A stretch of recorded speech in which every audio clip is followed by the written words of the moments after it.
أولا نحن ذكرنا دائما، وتذكر أنه في حلقتين في مغربنا في التحرير والتنوير تكلمنا عن خطر هذا نعم. التيار، ونذكر دائما ونبهنا قبل أن وأنا نبهت حتى في القصر الرئاسي حول حرق هذه الزوايا وحذرنا من ذلك، والأمر موجود وموثق. طيب، المسألة بسيطة جدا، ما فيهاش. لازم في إطار شنو في القصر الرئاسي؟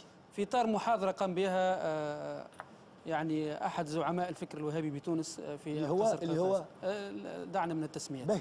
طيب، يعرف نفسه. المسألة أنه هذا الفكر الذي قام بتدمير كل الآثار النبوية، تقريبا بقي 4 أو 5 تعد على الأصابع، أن يعتبرها من الشركيات. وعندما نتكلم عن تنبكتو الآن، المأساة الموجودة الآن في عروس الصحراء، في تلك المدينة التي علمت الدين في غرب إفريقيا، عندما نراهم بالمعاول وهم يكبرون ويدمرون هذه المقامات، 333 زاوية علمت القرآن دمرت كلها. عندما ننظر فيما حدث في مقام سيدي عبد السلام الأسمر، التفجير والتكبير في نفس الوقت، وعندما نرى الآن هذه الزوايا تحرق بمنهجية. أعطيك دليل بسيط. السيدة عائشة المنوبية من كان شيخها؟ هو سيدي أبو سعيد الباجي. طيب، يحرق مقام التلميذة ثم شيخها. إذن هنالك منهجية وخريطة.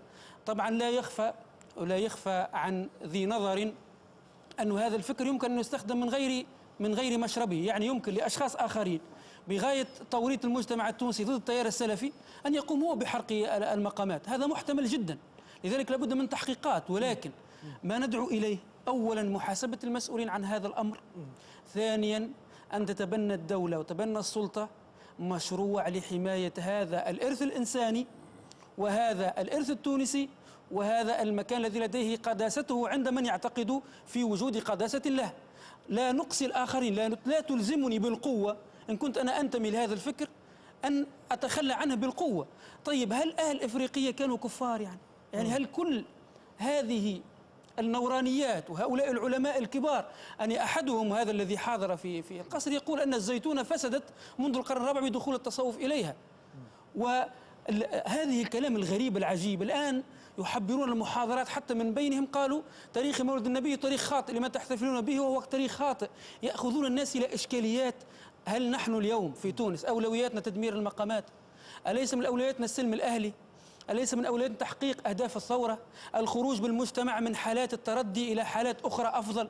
إرث كامل من الدكتاتورية تجاوزه، الانتقال الديمقراطي، تطوير الإعلام، تطوير التربية. اليوم المخدرات في المعاهد والدخول على الشباب بشكل كبير جدا، الدروشة والشعوذة، وينشرون الآن يدرسون الرقية الشرعية، وأحدهم خطف جن ماسوني وأدخله إلى كذا، كلام فارغ يوزع في الانترنت والشباب يمكن أن يراه. يتكلمون عن أمور لا يفهمونها، يأتون بدورات في معتقد غير معتقدنا في تجسيم الذات الإلهية، يقومون بدورات في الرقية على طريقة شعوذية، وليس هذا بأمر صحيح. وعندما تصل الأمور إلى مقام مثل سيدي أبي سعيد الباجي، أيا كان من فعله، فإن الذين يروجون لهذا الفكر قادتهم عليهم أن يوقفوا عند حدهم ببند قانوني. أما التابعون لهم هم يكثرون أكثر، فيوعون بشكل علمي، ويقترب علماء الزيتون من الناس يورونهم أن العقيدة الأشعرية ليست كفر، أن الفقه المالكي ليس فكر هلاك، أن الصوفية هي التصفية للإنسان، وأن الله سبحانه وتعالى لقد من الله على المؤمنين إذ بعث فيهم رسول من أنفسهم ماذا يتلو عليهم آياته ويزكيهم ثم يعلمهم الكتاب والحكمة، بينما في دعوة سيدنا إبراهيم علم الكتاب والحكمة ويزكيهم. فالله سبحانه وتعالى رأى المنهج الحقيقي التزكية. ما تفعل بدين بلا تزكية؟ الفترة المكية كانت فترة تزكية. لذلك بكل بساطة دون تعقيد، هذا التيار خطير لديه مشروعه. احنا كنا نبهنا حتى عن وجود الأسلحة في الجنوب وثبت ذلك. الأسلحة الآن موجودة في تونس، وهؤلاء الشباب متحمسون متعصبون لأشياخهم. وهذا الفكر القادم إلينا من المشرق رفض ولفظ من عمر المحجوب، ويحقد على المالكية ويحقد على الزيتونة. وأنا قلتها من قبل، جامع القرويين، جامع الزيتونة، جامع الأزهر، إذا سيطروا عليه نشر هذا الفكر الذي يخدم المشروع الصهيوني في عمق توجهه بشغل المسلمين بالخزعبلات والأمور الفارغة وبالقضايا الجزئية وبضرب التاريخ. يعني حتى من جانب تاريخي يا أخي، حتى من جانب تاريخي، الآن اليونسكو لديها تعريفة لحماية الآثار. هذه يا أخي تراث إنساني.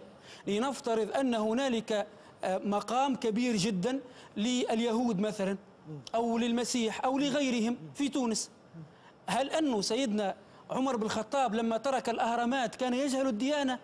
الآن يقول لك نريد أن نفجرها. هنالك أولويات، يعني هذا الدين أعظم من أن يخشى عليه من الوثنية، وأعظم من أن يخشى عليه من الشرك.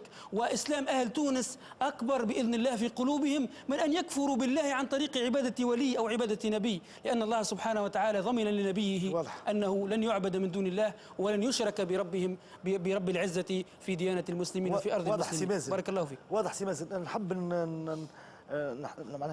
معناها نعطي الكلمة لسي محمد عمران باش يتفاعل معنا.